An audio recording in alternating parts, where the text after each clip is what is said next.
Hello again, everyone. Welcome back to the podcast. Today we're going to be talking about the Poetic Edda, which is a Scandinavian poem written in Old Norse. Now, what we're going to be dealing with today is obviously a translation. I don't speak Old Norse, nor can I read Old Norse, and there's a few things I want to tell you in advance about translations of poetry. When you translate anything from language to language, things are often hard to translate sometimes. There might be an idea that's readily understood in one language that doesn't really seem to translate well in another. And this is a complication that can happen when you're translating prose. When you're translating poetry, the complications can be even worse. So one of the things that I usually recommend for people is when you do read something that is a translation, is to try to get a couple of different translations.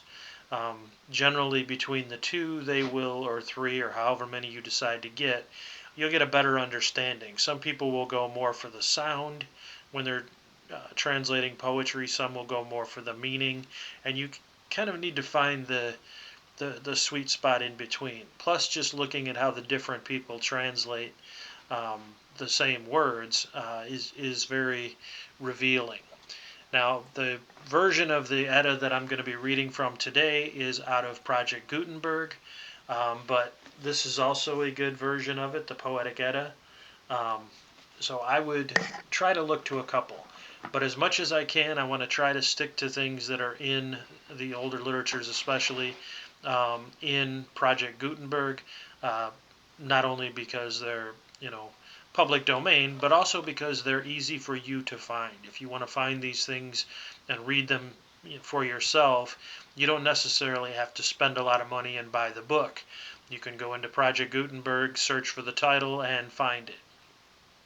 Now, when you're doing any kind of reading of poetry, literature, philosophy, even technical things, you really should have a few reference sources with you. I know everybody's quick to go to their phone and say, well, I'll just look up a word on my phone, but that doesn't really give you always as good of a definition, because your phone looking it up on there might just give you a contemporary definition, and this might be something that is older. It may be something that uses a prior meaning of the word.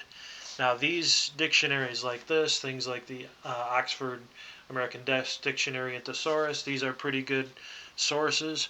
But I really recommend, if you can, to spend a little bit of money and get something that looks like this. This is the Webster's New Universal Unabridged Dictionary. As you can tell, this thing is a beast. This thing is very heavy. But one of the things that it will do for you is it will give you not only the meaning of the word, but the meaning of the words as it has changed through time, different ways that words have been used. So just because we use a word in a certain way today doesn't mean that's always the way the word was used. Now, one of the best dictionaries you can get is the complete unabridged Oxford English Dictionary. Unfortunately, that will run you about $1,200-$1,300 for that. But that does give you a breakdown of not only all of the words and how they're used, but how they're used in different dialects. So what's the difference in the American dialect versus the Australian versus the English? How was the word? Where was the word originally used for the first time that they can find? How did that word change over time? We talked about this in an earlier podcast where we talked about the word weird. In Old English, the word weird meant fate. Now we use the word weird to mean strange or bizarre.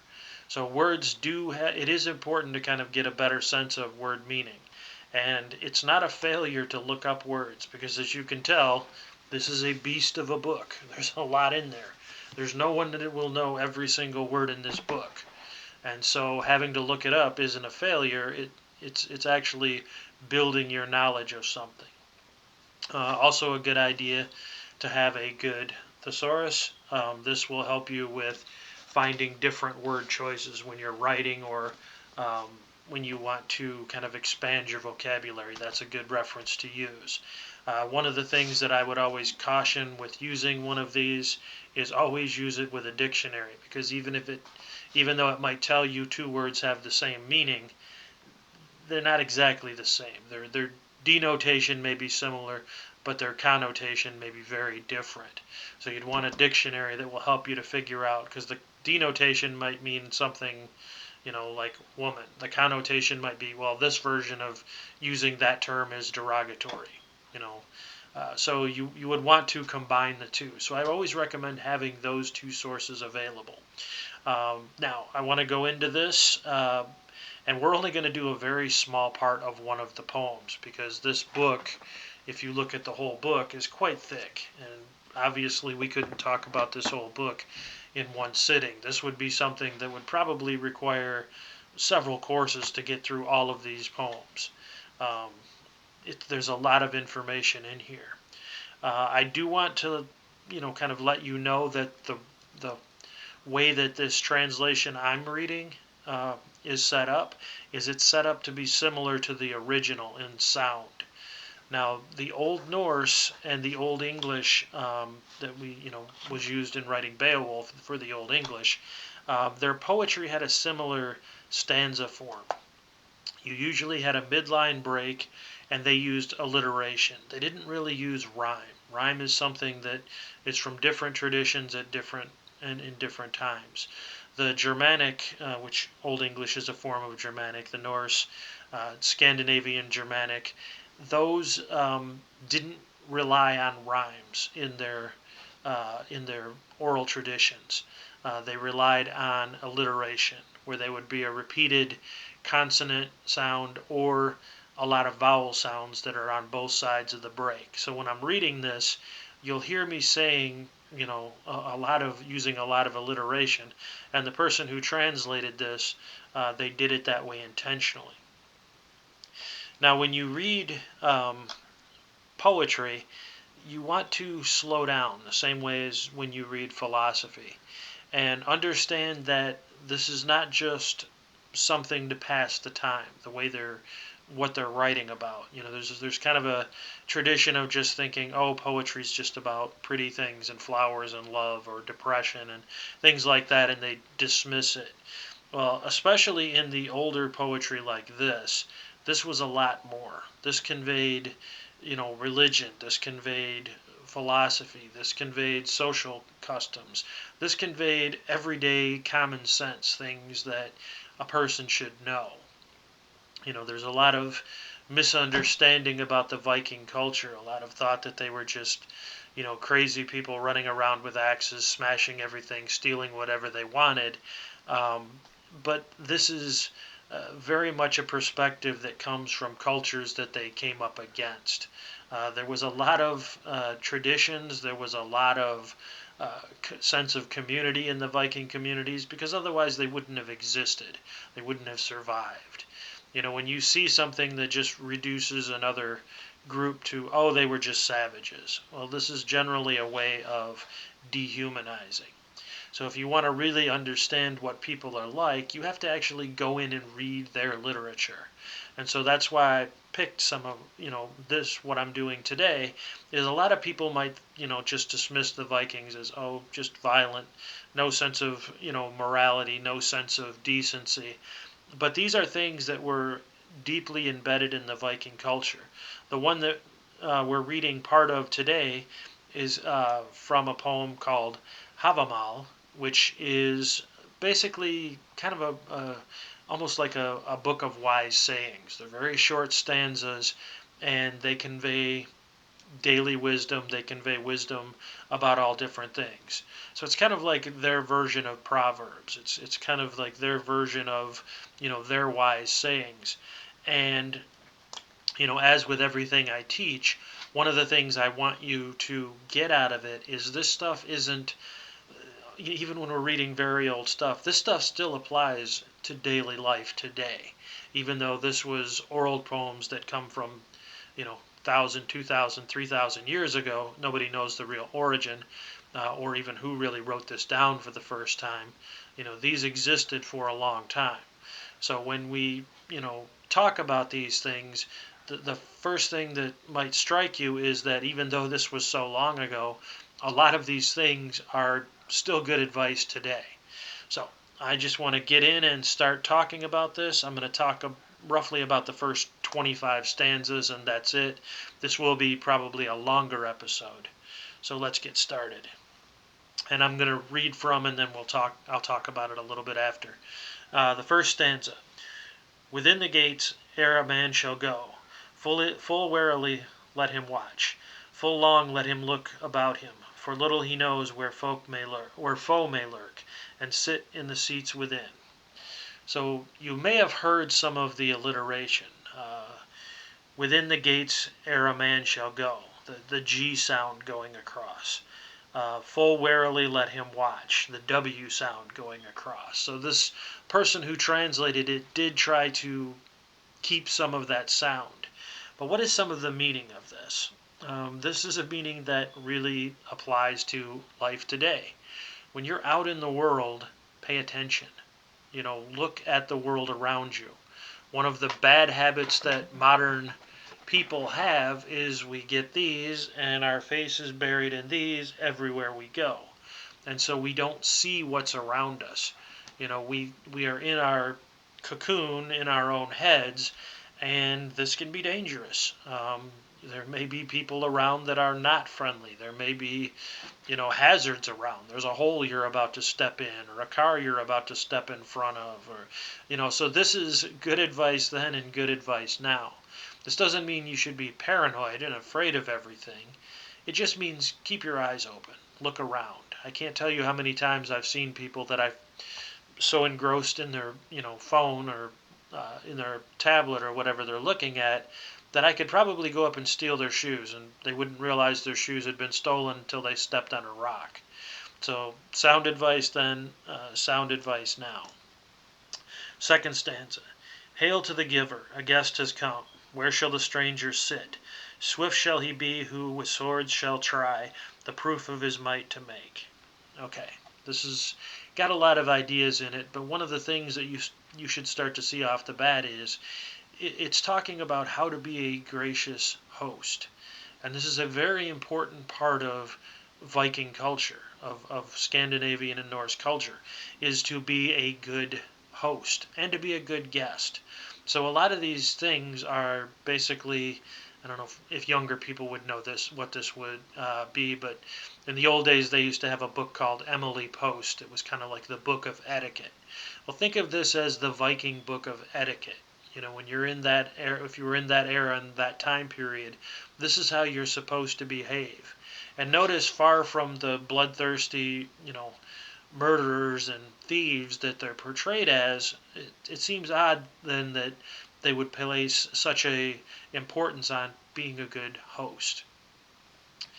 Okay, the next stanza. Fire he needs, who with frozen knees has come from the cold without. Food and clothes must the farer have. The man from the mountains come. Okay, kind of a little bit seems like a little bit common sense, but when you've got a traveler that comes in, what do they need? They need fire. They need dry clothes. They've been wandering around, through who knows what. And so they have needs. And, this is telling you, take care of this person's needs. Far from being unfriendly and unwelcoming, you're supposed to be a good host. You're supposed to help the people who need it. And if you have a society that doesn't have that kind of moral attitude, the society's not going to last very long. The idea of a society can be built on everyone is greedy and for themselves, and they're just out to take advantage of everyone else. That society is not going to last long, and it's not going to be a society. It's going to devolve into chaos. Okay. Water and towels and welcoming speech should he find who comes to the feast.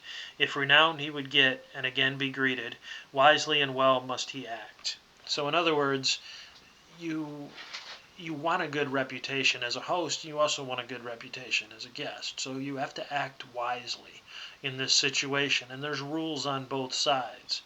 And if you give them water, give them towels, welcome them with your speech. This is not a very standoffish culture, as you can tell. Okay. The fifth stanza. Uh, Wits must he have who wanders wide, but all is easy at home. At the witless man the wise shall wink when among such men he sits. Okay. This is a little bit of a warning for people who would travel. You need to be smart when you travel. You can't be a fool. You might get away with it at home because there might be people there that will take care of you and make up for it. But when you go out into public, when you go out into a strange land among different people, you need to keep your wits about you. And I think this is another thing that a lot of people have forgotten, especially in the modern era, since we're so engrossed in our own little world, and mostly an electronic world, we tend to forget how to behave when we're around other people. We forget that different people they don't know us. They don't know who we are, and you don't know who they are. And so, if you're wise, you will not walk into situations like you're the king of the world and everybody should bow down to you, because you will eventually run into somebody who takes you down a few notches. Um, okay, so um, stanza 6. A man shall not boast of his keenness of mind, but keep it close in his breast. To the silent and wise does ill come seldom. When he goes as a guest to a house, for a faster friend one never finds than wisdom true, tried and true. Okay, so basically the best friend you can have is your wisdom, but don't be boastful. Now this is one of the things you see in Beowulf. But Beowulf is in particular talking about heroes, where Beowulf goes in and boasts about his deeds. But these are men in the drinking hall in Beowulf. In this poem, this is much more somebody coming into town. Somebody coming into a strange town, or somebody coming among strangers. You don't want to be showy. You don't want to be running your mouth all the time, because I can tell you that even in today's society, when I look at whoever's speaking the most, I generally can quickly deduce that is the least intelligent person in the room. People who brag about what they know and what they can do and what they have, they're generally just showing themselves to be fools. And that's what this stanza is about. Stanza 7. The knowing guest who goes to the feast in silent attention sits. With his ears he hears, with his eyes he watches. Thus warily are wise men all. Okay, don't be the one doing all the speaking.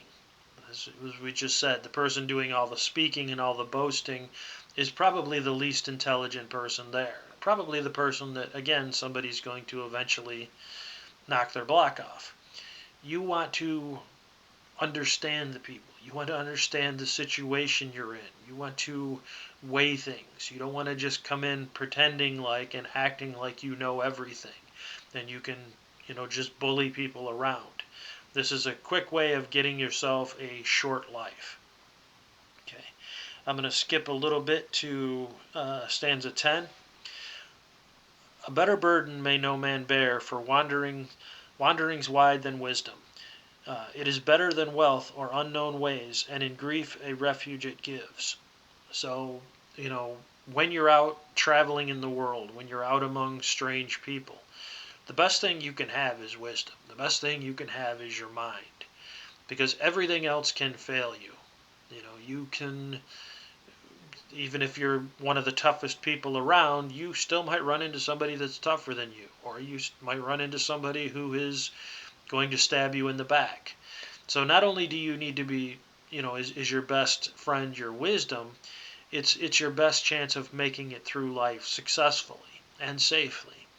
Wisdom would also include things like not going into places that you shouldn't be. If you're covered in jewelry and gold and silver and you wander into a very poor neighborhood, odds are you probably are going to get robbed.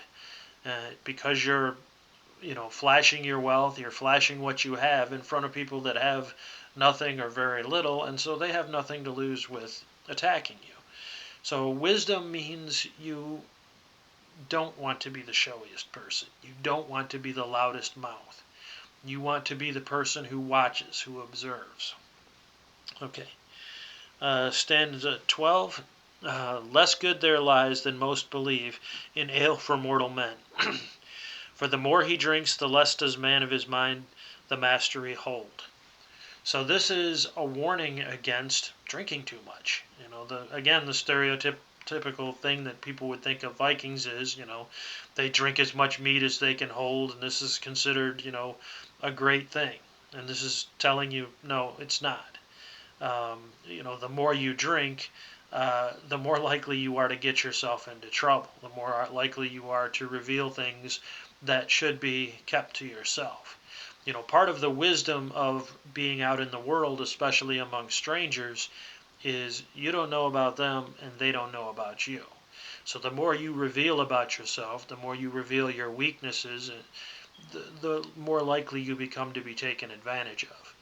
Plus, one of the things that this is talking about also is nobody likes the drunken idiot stranger. They don't want to. You're going to lose a lot of the hospitality if you're a drunken loudmouth. If you just keep drinking and drinking and drinking and bragging and picking fights and things like that, you're going to make yourself unwelcome very quickly. Okay, the next stanza. Over beer the bird of forgetfulness broods, and steals the minds of men. With the heron's feathers fettered I lay, and in Gunnaloth's house was held. Okay, this makes a lot of allusions that are kind of hard to get to. Name some names that most people have no idea who this is. But if you break it down to what this is saying, you you get to where you're drunken, and not only do you say stupid things and do stupid things, you're actually less physically capable when you're drunk. I know most drunks think that they're indestructible and can fight anything, but a drunk person fighting a sober person who knows what they're doing is going to find out quickly they don't. And in this case, the person ends up, because of his drunkenness and his foolishness, he gets taken captive. Okay. Going to stanza 15. The son of a king shall be silent and wise, and bold in battle as well. Bravely and gladly a man shall go, till the day of his death is come. In other words, even if you're the son of a king, you're a prince, you don't want to be running your mouth. You don't want to let everybody necessarily know who you are. Because especially in this time period back then, and in today's time period, doesn't matter what title you have. Doesn't matter how much money you have. If you run into the wrong person and run your mouth to the wrong person, they might say, hey, this is the son of a king. We can kidnap this person and ransom them back to their father. Or we can kill this person and now we've destroyed the family line of this king. So this is part of what the warning about being silent. You don't want to reveal all your cards. Though if you're, the son of a king, in battle you have to be bold. You have to prove your worth in battle. And this is a big part of the Viking culture. That's how you get into Valhalla, is proving valor in battle. If you don't do that, then there's no chance of you getting into Valhalla. Let's see. 16. The sluggard believes he shall live forever, if the fight he faces not. But age shall not grant him the gift of peace, though spears may spare his life. This is similar to the saying people may have heard, a brave man dies only once, but a coward dies 1,000 deaths. It was viewed in this culture to be, even if you live a shorter life because of it, to be brave. At least you're living the good life. If you run away from every battle, if you run away from every danger and live a cowardly existence, yeah, you may get to be old, but what kind of life will you be living? You'll be living a life where you're old and just sitting around waiting to die. So there is a sense of, if the fight presents itself, you should always be ready for it. You should always go into it, not run away, if unless you absolutely have to. You're going to fight 500 men and you're one person. Obviously, you should run away from that one. But the idea is, be brave, because it's not as consequence free as you think it is to run away and play it safely. Stanza 18. He is a he alone is aware who has wandered wide, and far abroad has fared. How great a mind is guided by him that wealth of wisdom has. Okay, the more a person has traveled, the more they've seen of the world, the more it does reinforce for them that their wisdom is their most important trait. Because again, no matter how good you are with your sword or your axe, no matter how strong you are, you don't have wisdom, you're not going to survive, because you can always be outnumbered, you can always be taken by surprise if you're, too arrogant. And so your wisdom will help you through many situations. If all you have is the ability to fight, eventually that luck will run out. Wisdom will take you a lot farther. Okay. 19. Now this is a little bit of a countering, but not really, of the earlier one about drunkenness. Shun not the mead, but drink in measure. Speak to the point, or be still. For rudeness none shall rightly blame thee, if soon thy bed thou seekest. Okay. So he's saying if you're offered mead, if you're offered drink, take it. But take it in moderation. You don't want to get drunk. But you also don't want to turn it down, because then you look like an ungrateful guest. You are basically spitting in the face of your host when you don't take, their hospitality. So when they hand you mead, drink the mead.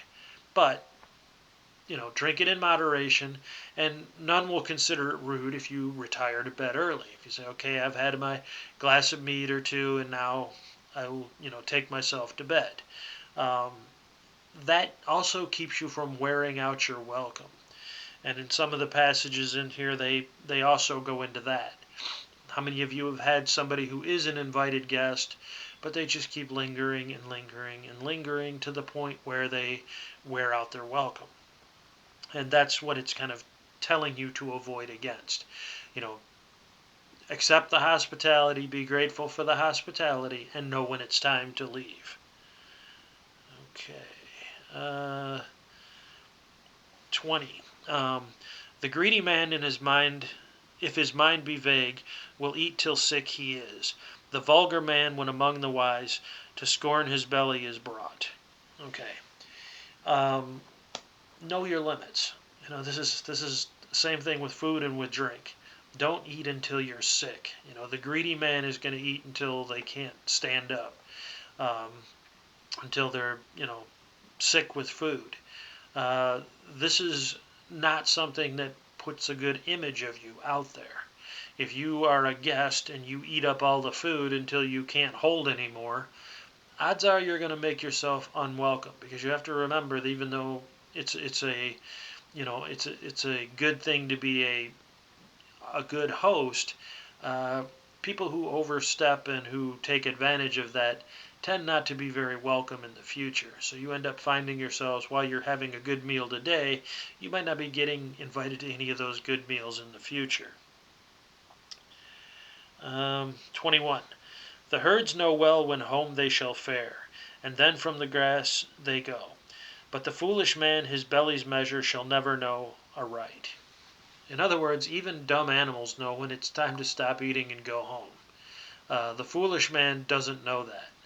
I almost think of this similar to a goldfish. I don't know if any of you have ever had a goldfish, but you have to be careful how much you feed them, because they will eat until they die. They don't have enough sense to stop eating. If you keep pouring food into the fish tank, they will keep eating the food until they turn belly up. And this is similar, this reminds me of, the way he's talking about the foolish man. 23. The witless man is awake all night, thinking of many things. Careworn he is when the morning comes, and his woe is just as it was. Now, this, if you think about it, is a warning against stewing about things you can't change. You can sit up all night and worry about everything, But did that solve your problem? No. The only thing it did was kept you from sleeping all night. So what would be the advice here? Instead of just worrying about your problems all night, perhaps it would be better if you actually thought of ways to solve your problems. If you actually thought about ways to, make things better. Okay, and the last one I want to talk about is uh, stanza 25. The foolish man for friends, all those who laugh at him will hold. So basically, a foolish man thinks that everybody uh, that's laughing at him is his friend. But when the truth, but the truth, when he comes to the council, he learns that few in his favor will speak. So, someone who's acting the fool and making everybody laugh and thinks everybody is their friend because they're making them laugh and acting like a fool, when the time of struggle or when some danger comes along, they're going to find these people are not there to back them up. They just took amusement at this person's expense.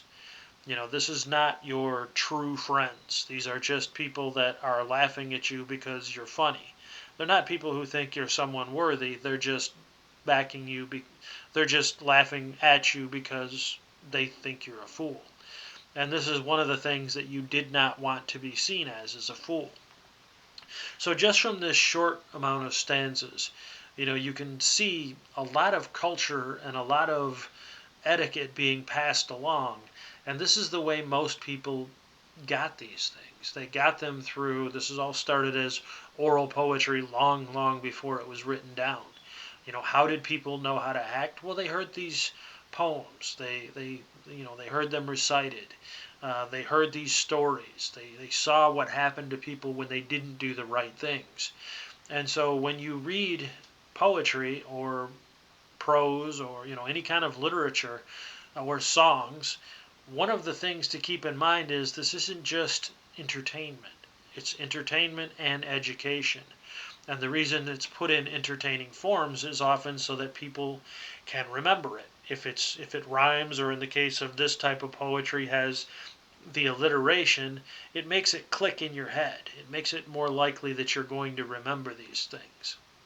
Okay, I'm going to break off this episode here. We will be doing a lot more literature from different time periods, from different areas of the world, because one of the things that I think is an important movement in literature is we've moved away from people just studying British literature or American literature or German literature, and we've moved towards studying world literature, which is the way that people who wrote it actually looked at it anyway. The English writers weren't just looking at other English writers. They were looking at the French and the Italians and the Greeks and the Middle Eastern writers and, the Far Eastern writers. Anything they could get their hands on, they were looking at. And so there was very much a transfer of ideas between cultures. And as we go through the literatures and the philosophies, you're going to see that this is true. I'm going to bring out the fact that, this is a, idea that's in this culture 3,000 years ago. And guess what? This is an idea we still, hold to. This poem that we just talked about today, this is, over 1,000 years old, maybe 2,000, 3,000. Nobody knows for sure how old. And are these ideas still good ideas for today? Yes, they are. They're ideas that can still help you navigate the world. Okay, I hope all of you are doing well, and I hope all of you are staying safe. I will see you again soon.